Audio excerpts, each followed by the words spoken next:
Montreal was home of the 1976 Olympic Games. Although this city feels a bit like America, its architecture is definitely French.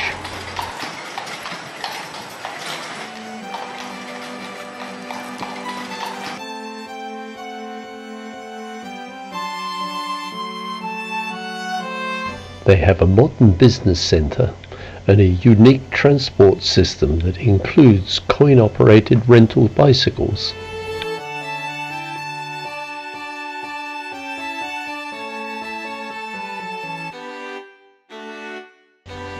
We chose a more bizarre form of transport aboard this amphibious duck, which apparently was made from an old school bus. Pinch your nose, there's a dead fish just there. Bouchez-vous le nez, il y a un poisson mort. I told you.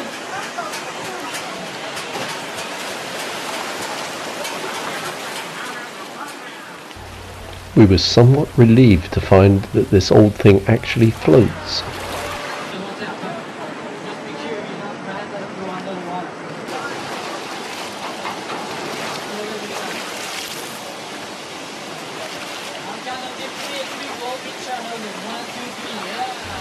Apparently it was the wrong sort of seaweed on the ramp that made it so difficult to get out again.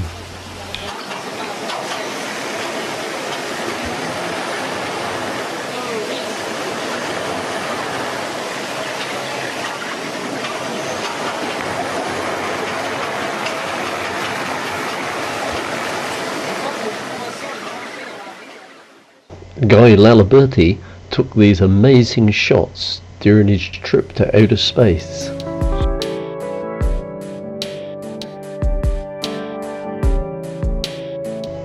They are now all displayed on huge boards in a downtown park.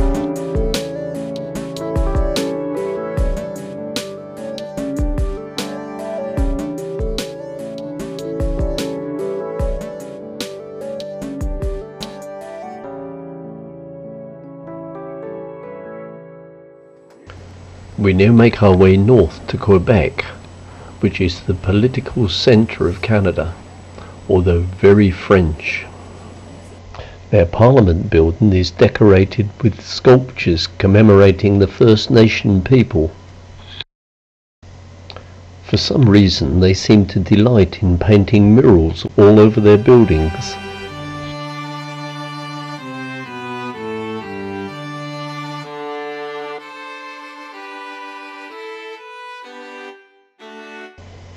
But this is for real, part of the old town.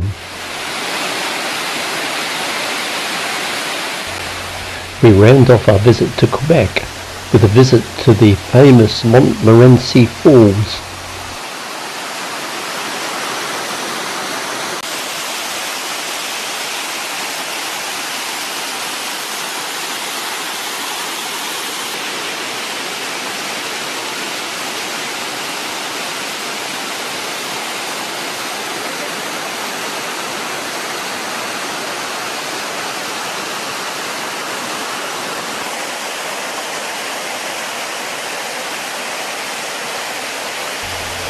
At 272 feet tall, these are 98 foot higher than Niagara Falls. Today we join the Grand Marina, which will be our home for the next few days. We travelled north on the St. Lawrence Seaway and entered into the Saguenay River. This river is extremely deep and cold, and where the water runs into the seaway is the favourite feeding place for whales. Here we saw beluga and minke whales.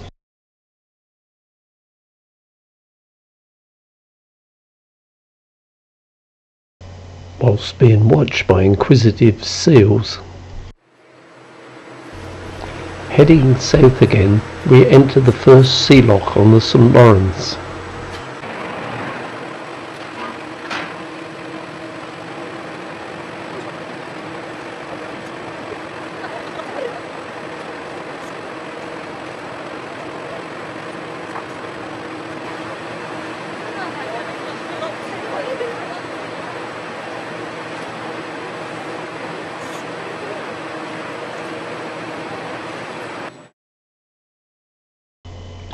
I lost count of the number of locks we went through, but this one was a little different as it had quadrant gates.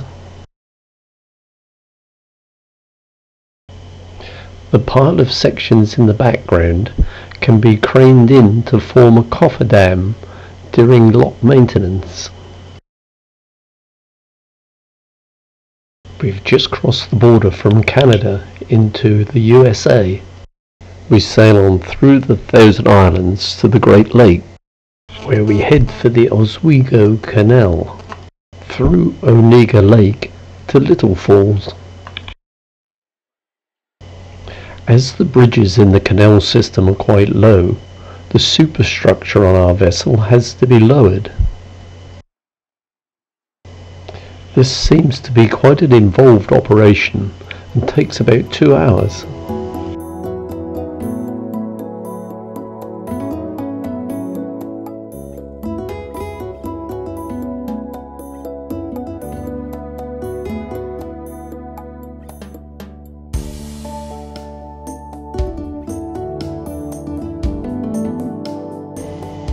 We pass our time by walking through Oswego and admiring their highly decorated fire station.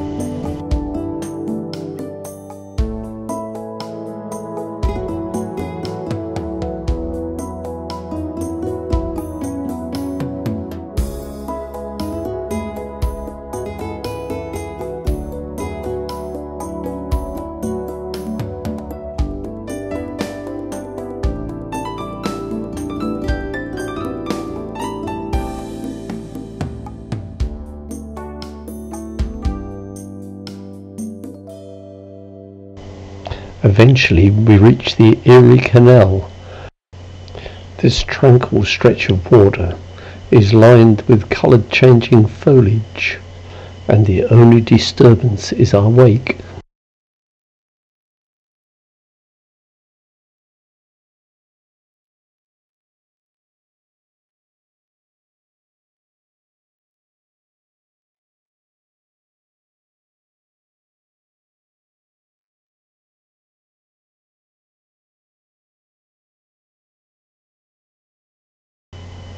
By way of a change, Lock 17 is a guillotine gate.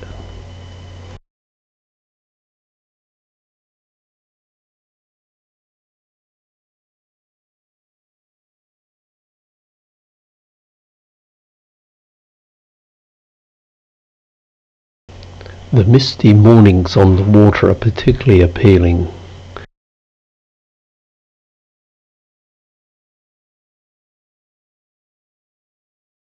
You wouldn't need much imagination to take you back in time, before the arrival of the white man and his steamships. But even today these waterways have changed little in the last 100 years.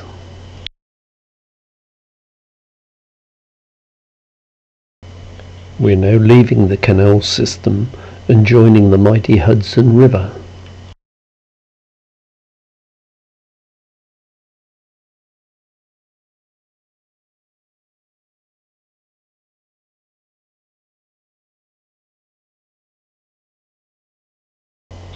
It's just as well we lowered the superstructure.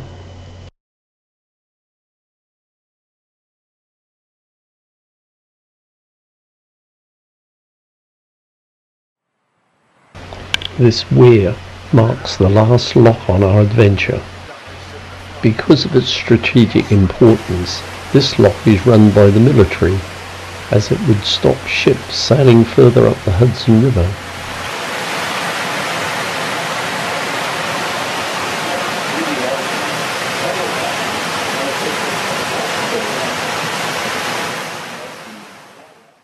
I can't recall its name, but I rather like this old tree. In Albany, we visited the New York State Museum.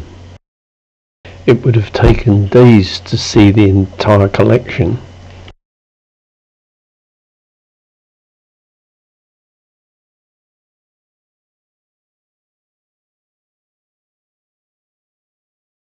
This steam-driven lawnmower must have been quite something in its day.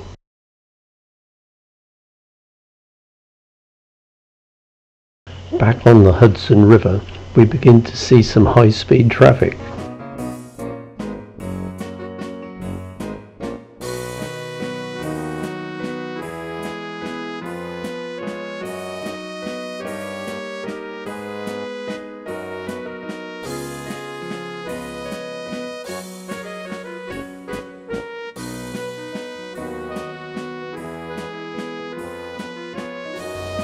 The Hudson River lighthouses are now automated, but they were once run by a lighthouse keeper and his family.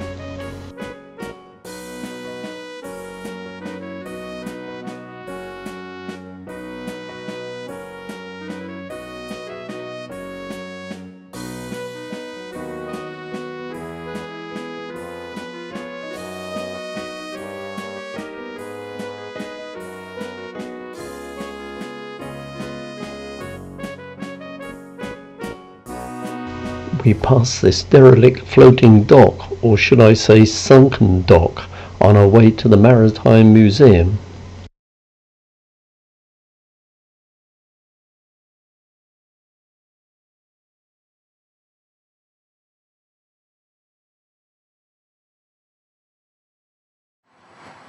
This restored tramway runs at a breakneck speed.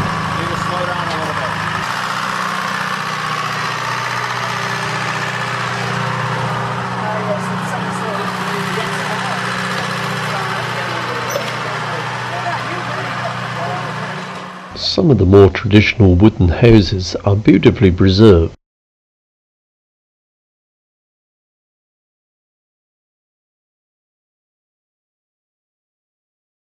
In Cooperstown, we also visited the Baseball Museum.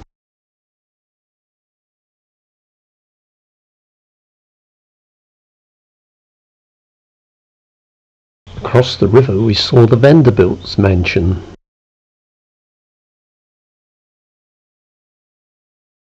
Which is next door to the Hyde Park Mansion, home of Franklin D. Roosevelt, where Winston Churchill came to persuade the Americans to assist us in the Second World War. Our next stop is West Point, the U.S. Military Academy.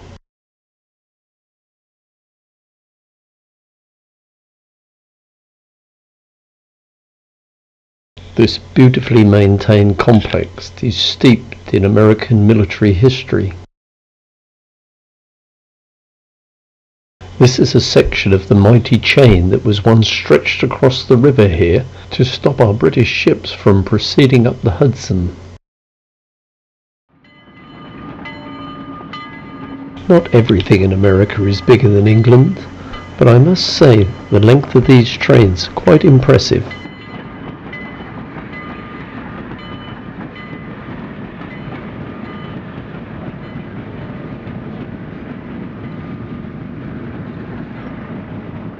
Interestingly, all the goods trains run on the west bank of the river, and the passenger trains all run on the east bank.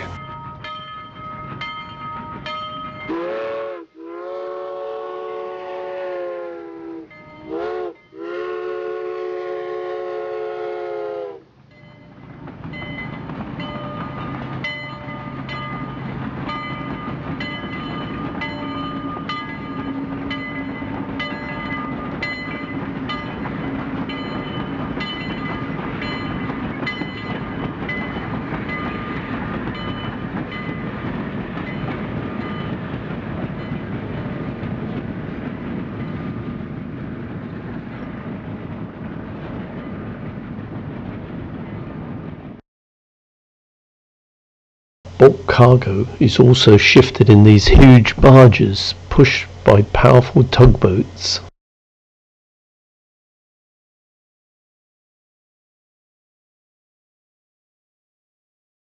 And sure enough, here is a passenger train on the east bank. Right on the river. Very expensive. As you can now see from the changing skyline, we're sailing out of the Hudson River and into New York Harbor. Having sailed most of the 363 miles along the Erie Canal, we become very aware how much things have changed since it opened in 1825.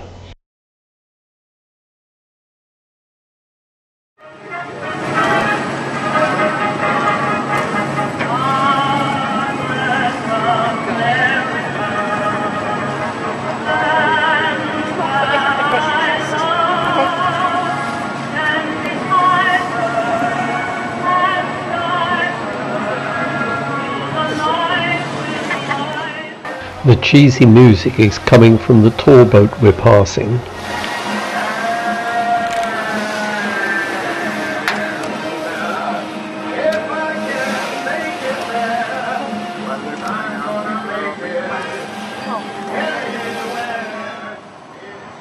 This is the new Freedom Tower, being built on the site of the old Twin Towers.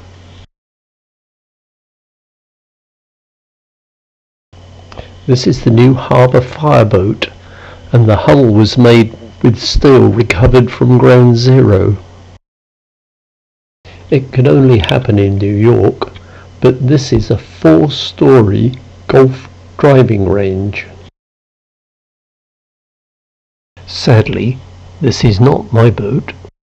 We were moored quite close to the aircraft carrier Intrepid, which is now a military museum.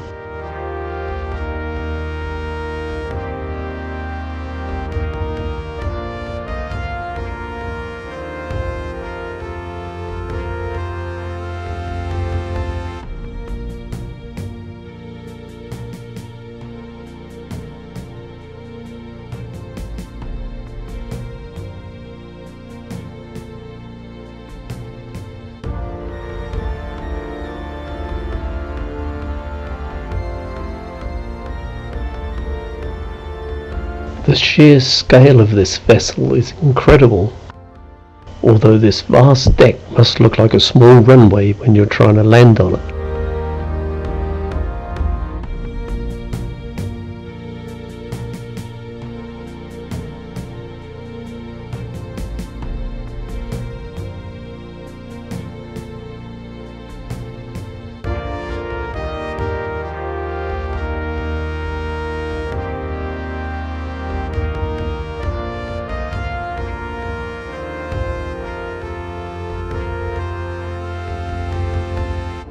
The undoubted star of this show must be this blackbird. An interesting feature of New York are these old disused overhead roadways that have been converted to parks and walkways.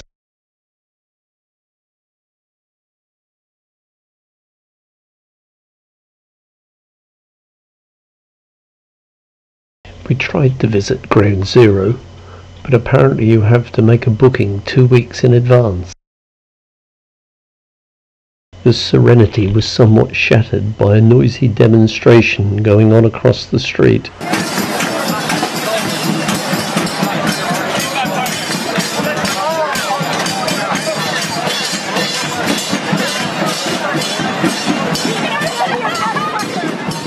A better view was from the financial building on the next block.